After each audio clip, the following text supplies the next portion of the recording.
Today we're going to cook crunchy nut cornflake tart. Like you had in school, other than it's crunchy nut. Crunchy nut is better than cornflakes. And when we were at school and we had cornflake tart, it was because there was no crunchy nut. Otherwise, they would have used crunchy nut. Do you understand my flavour? This is Craig's version anyway. So if you're going to follow me, subscribe and like me, you got to do crunchy nut cornflake tart. It's quite easy to do. I'm going to make a pastry for you. So all you need to do to make pastry. Right, so we're going to use 8 ounces of flour, or 8.5. We've actually got 9 ounces of flour in there now. God knows how it's happened. We're going to use some sugar. About that much. If you saw what I was doing then, if you do the same thing, we'll be fine. We're going to use half as much butter as we've used flour. So you know, work that out for me. Yeah, 4.25, roughly. 4.5, which is roughly that much with that. Then you put those away, save the sous chef a job. She's hating me now. Just been a little bit snappy all day. But we've been to see Disney on Ice today, and I think we had a good time. It's my middle child's birthday next week. It's going to be 3. Jack. So, I'm going to mix all this up, and I'll be back to you in a second. Focus. So, back. We've mixed this. I've kneaded it together a little bit. It looks pretty good. It's a little bit stiff, but I've still got loose bits in the bottom. My secret ingredient here, yeah, say secret. I don't think this is any ingredients you'll find other than this one right here. I'm thinking about making a website so I can put all my recipes and stuff on there. So you've got a cookbook to refer to online, a decent one. So you don't have to keep going to different ones to find like the best thing. Because if you like any of my food, you'll appreciate it all. Because I have a specific way of doing things and making things taste really good. Better than a restaurant, better than home cooking. It's true, it's true. I do really rate my food. Everyone who's eaten food from me, what I've cooked, has really enjoyed it. I once did a bake-off with my meatballs with sous chef's mum, and even she said mine was really good. Better. That you both drew? She said we drew. She knew mine was better. Right, so secret ingredient anyway, a bit of milk. So, and when I say a bit of milk, I actually mean a bit because we don't want it to fall apart. So I put like a splash in there. So remember the last time we did pastry? We did jam tarts as well that time, I suppose. So there were a lot of pressure on because sous chef loves the jam tarts. We're not getting jam tarts this time. I don't think there's going to be enough jam tarts this time. Sorry. So anyway, I'm kneading this up, making it all stick together, just playing around with it a little bit, and having some fun.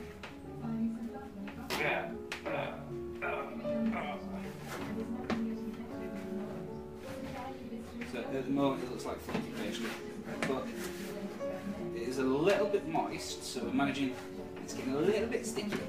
So I'm managing to get all those little bits from the bottom of the bowl. So then I'm going to get rid of the bowl, put it on the table like this, and knead the crap out of it a little bit like this. And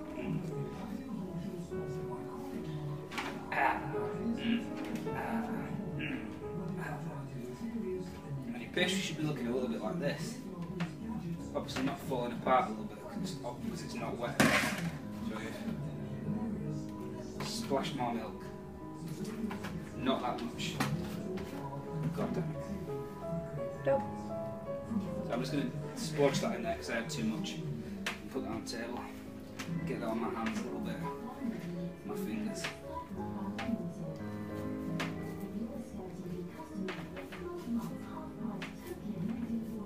And it should be looking something like that. It should have a little ball. I think I did this last time and I've not done it enough. Here though. It should be looking like this. pastry all over your hands. Really sticky fingers. Right, so made the schoolboy error. Day 1, week 1. Of rolling the flour back up. I'm going to pour this back out. I'm using strong white flour, same as I use for pizza bases, but it's good. It's the best pastry. Plain white's good, but strong white's better, in my opinion. Sorry, Jamie Oliver. Close friends. We're not. So I'm putting the flour on top like that. Sous chef's pulling her face. So we've fully floured that out. Got quite a lot of flour on there, as you can see. I'm getting the rolling pin. I'm going to rub flour on it, because I see them doing that sometimes. I remember when I watched videos when I was younger. Then they roll it out. So what I'm going to do now is focus. Right, so we've rolled out our pastry. It looks pretty tough, to be fair. It was first effort, so if it falls apart, we'll have to redo it and refocus. Sous chef, try this. Is it sweet enough? No. No. So, the way we do this is we cover the pastry in sugar. Rub that in. When you rub it in, you'll be able to see it, because when it's got so much flour on there, it'll just stick, like, cover up. And then roll it in. As you're rolling it, you should feel it like slightly prickling your fingers. I don't want you to push too hard, so I don't want you to tear the pastry at this point, but that's how you test it, to see if it's sweet enough. You have a sous chef, you let them have a taste of the pastry. If you're not lucky enough to have a sous chef, try it yourself. So what I'm going to do is, I'm going to wrap this round here. I'm going to take my good side of the pastry and roll it over the rolling pin. It's the easiest way to pick it up, like this.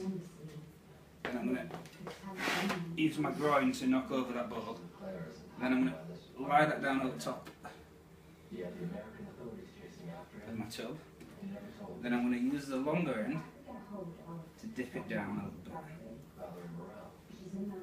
Dip it down a little bit. Because we want it up to the edges. And I need enough over the top for shrinkage. Because yeah, it's going to shrink. Everything does when it's cooked.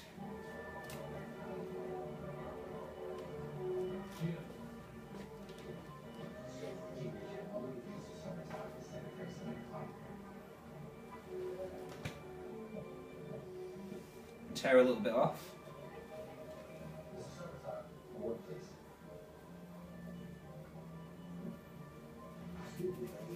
And I make two little rolls with it. I'm going to put one at this side and one at this side. This is because I'm using this instead of chickpeas. Because for some reason, even though we do a lot of baking, we never buy chickpeas. On TV, to weigh something down, we always use chickpeas. Or weighing down balls. Or something to weigh it down. So this bowl is to weigh it down. So I'm peeling off some of this pastry.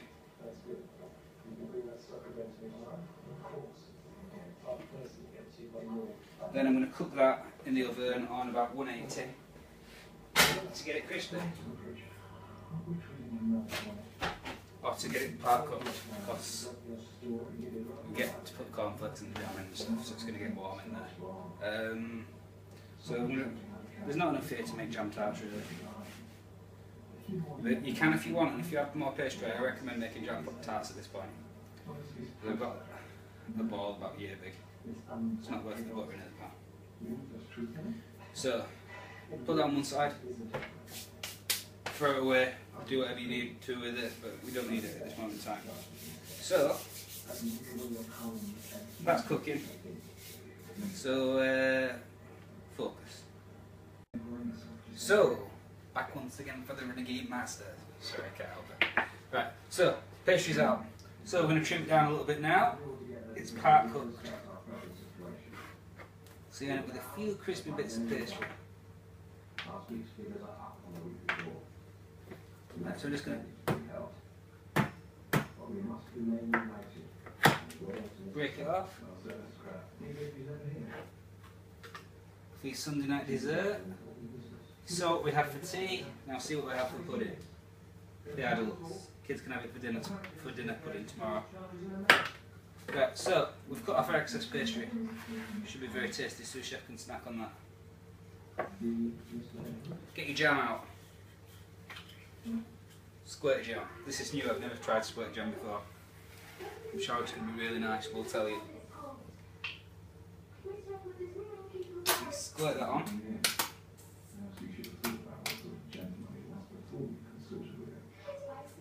Lashings of it.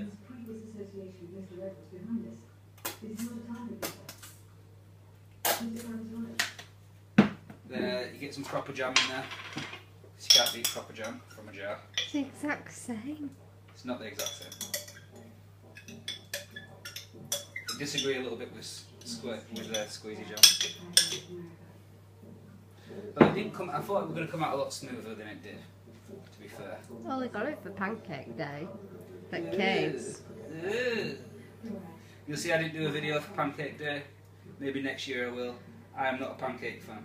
In fact, we went to a pancake house in Centre Parks, and I got one. I don't know where that finished, but I'll find out when I'm editing this. We just had a little minor lapse with the camera. The phone, it ran out of video footage because there's so many videos on it. So I've got the jam in the bottom anyway. I'm spreading it around, so I'm covering the base. You want enough jam, but not too much.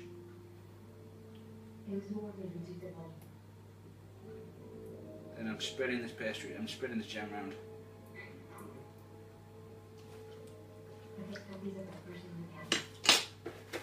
Then, the fun part.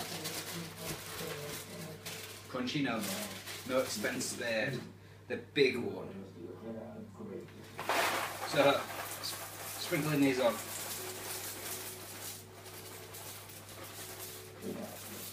You want about an inch's width, no more than an inch's width. You want to be able to see some jam in part. Then we need to crack open what we do best, treacle. Then I'm going to pour some of this on.